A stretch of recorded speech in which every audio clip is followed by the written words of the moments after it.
বিদেশ থেকে মিস্ত্রি এনেছেন, লেবার এনেছেন, কাজ শুরু হচ্ছে, ও ওয়ারেন্টি নিচ্ছে। কি ওয়ারেন্টি নিচ্ছে? ইঞ্জিনিয়ারকে বলছে কোন নদীর বালি দিব আপনাকে বলতে হবে। এ কথা জেনে রাখেন, ভারতবর্ষে যত জায়গায় বালি উঠে সেই বালিগুলো আগে ল্যাবরেটরিতে যায়, তাদের পরীক্ষা হয় কোন বালির ধারণ ক্ষমতা কত বেশি, কার সঙ্গে লবণাক্ত সম্পর্ক আছে আর কার সঙ্গে নাই। যেটা মিষ্টি বালি সেটা বেশি কাজ হয়। এর জন্য ইঞ্জিনিয়ারদের এগুলো জানা আছে। ইঞ্জিনিয়ার লিখে দিল তোমার আশেপাশের নদীর বালি চলবে না, তুমি মজবুত বাড়ি করবে বর্ধমান অজয় নদী থেকে নিয়ে এসো, কিংবা বীরভূমে ময়ূরাক্ষী থেকে নিয়ে এসো। সেখানকার বালি এলো, ঘরও মজবুত বানাবে। স্যার ইট কোন ভাটা থেকে নিব, কোন ভাটার ইটের ধারণ ক্ষমতা বেশি?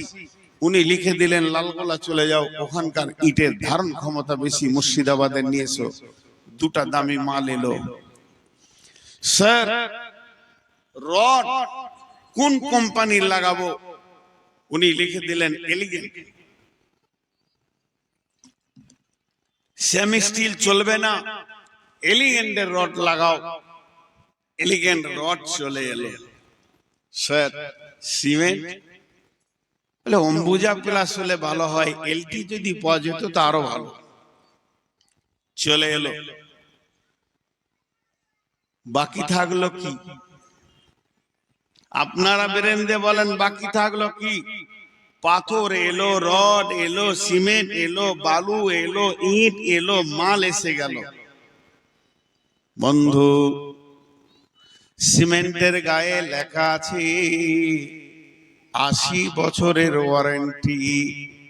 আমার সিমেন্টের যেটা কেমিক্যাল 80 বছরের ধারণ ক্ষমতা রাখে। আর এলিগেন্ট রড অ্যাডভার্টাইজ দিচ্ছে 100 বছর, কোনো চিন্তা নেই, দরের আগে দাও, ঢালাইয়ে লাগিয়ে দাও, প্লালে লাগিয়ে দাও, আমার রড মরিচিকা ধরবে না 100 বছর। সবারই ওয়ারেন্টি পাওয়া গেল, কিন্তু বড় দুঃখের বিষয়, যে জমিনের ওপরে ঘরটা বানানো হবে, যে জমিনটাতে ওপরে ঘরটা বানানো হবে, যে জমিনটার ওপরে ঘরটা বানানো হবে, ওই জমিনওয়ালার সঙ্গে কে যোগাযোগ করবে? আল্লাহ, আমি তো ঘর বানাচ্ছি কয়েক কোটি টাকা দিয়ে, এই টাকাগুলো যে জমির ওপরে আমি ঢেলে দিব, এই জমিটা তুমি কতদিন রাখবে? কতদিন এই পৃথিবীটা থাকবে? না আমার ঘর বানানো হবে, পরের দিন ধ্বংস শুরু লীলা হবে। এটা তো আমি চাইছি না। সবারই কাছে গ্যারান্টি নিলাম, কেউ 70 বছর, 80 বছর, 100 বছর পর্যন্ত দিল, এরপরে গ্যারান্টি কেউ দিল না। আমি তো ঘরটা বানাবো জমিনের পিঠে, এই ঘরটা আমি আর কোথাও বানাবো না। তাহলে জমিটা কতদিন ঠিক থাকবে, নষ্ট হবে না, এটা আমাকে বলে দি। এটা আমাকে বলে দেন, কে দিবে? ওয়ারেন্টিটা কে দিবে? কোন মৌলবি দিবে না মুফতি দেবে? ওয়ারেন্টিটা কে দিবে? কোন মুহাদ্দিস দেবেন না মাদানি দেবেন? ওয়ারেন্টিটা কে লিখে আনবে মাবুদের কাছ থেকে, যে আমার হাতে ধরিয়ে দিবে, আপনার হাতে ধরিয়ে দেবে? বন্ধুরে, এটা কোনো প্রসেসিং নাই, এটা কোনো রাস্তা নাই। তবে আমার নবী বলে গেছেন, তিনি ইসলামের দায়িত্বভার নিয়ে, কোরআনের প্রচারের দায়িত্বভার নিয়ে পৃথিবীতে এসেছিলেন। এই উম্মতের যিনি দায়িত্ব নিয়ে এসেছিলেন, তিনি বলে দিয়েছেন, উম্মত রে, তুমি এই পৃথিবীতে কতদিন থাকবে? উম্মত রে, তুমি যে ঘর বানাবে তো কতদিন থাকবে? লা তাকুমুস সাআতু ফিল আরদি হাত্তা ইকালা আল্লাল্লাহ। পৃথিবী ধ্বংস হবে না, কিয়ামত কায়েম হবে না, এখানে জালজালা হবে না, ভূমিকম্প হবে না, বাড়ি বাড়ি ঘর ভাঙবে না, রোড নষ্ট হবে না, হাওয়া বইবে, নদী বইবে, হাওয়া চলবে, মৌসুম চেঞ্জ হবে, জমিন ফসল দিবে, জমিনের কাজ জমিন করবে, রেল চলবে, প্লেন উড়বে, বাস রোডে দৌড়বে, সব নিজাম ঠিক থাকবে, সূর্য উঠবে ডুববে, চাঁদ উঠবে ডুববে, এতদিন সব ঠিক থাকবে। কতদিন? বিশ্বনবী বলছেন যখন এই মাটিতে একটা আল্লাহওয়ালা থাকবে।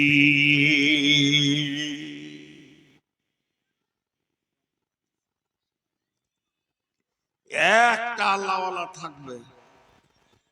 আল্লাহওয়ালাটার দাম কত বলেন এবার? ওই আল্লাহওয়ালাটার দাম কত? একটা খালেস নিয়তে। আজকে মহিষপুর মাদ্রাসার এত খরচা কেন?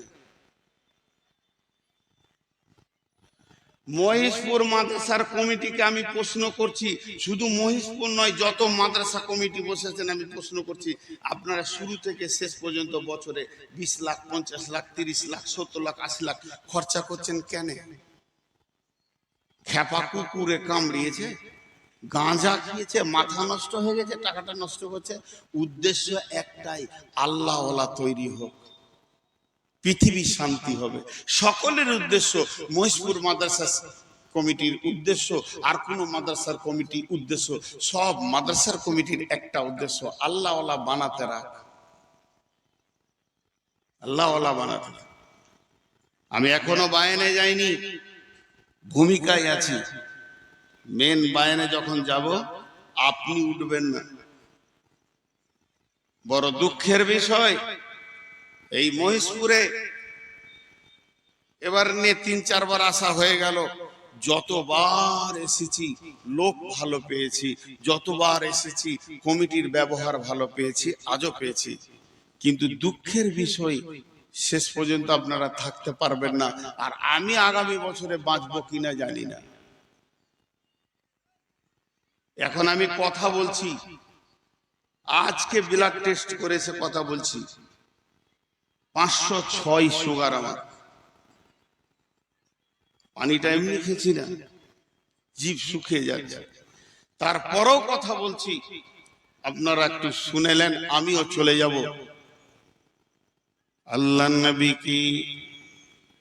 আল্লাহর নবীকে ঘন ঘন প্রশ্ন করা হতো, উল্টা পাল্টি প্রশ্ন করা হতো।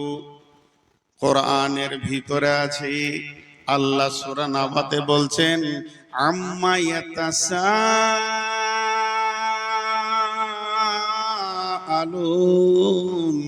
আনিন নাবাইল আযীম আল্লাযী হুম ফীহি মুখতালিফুন।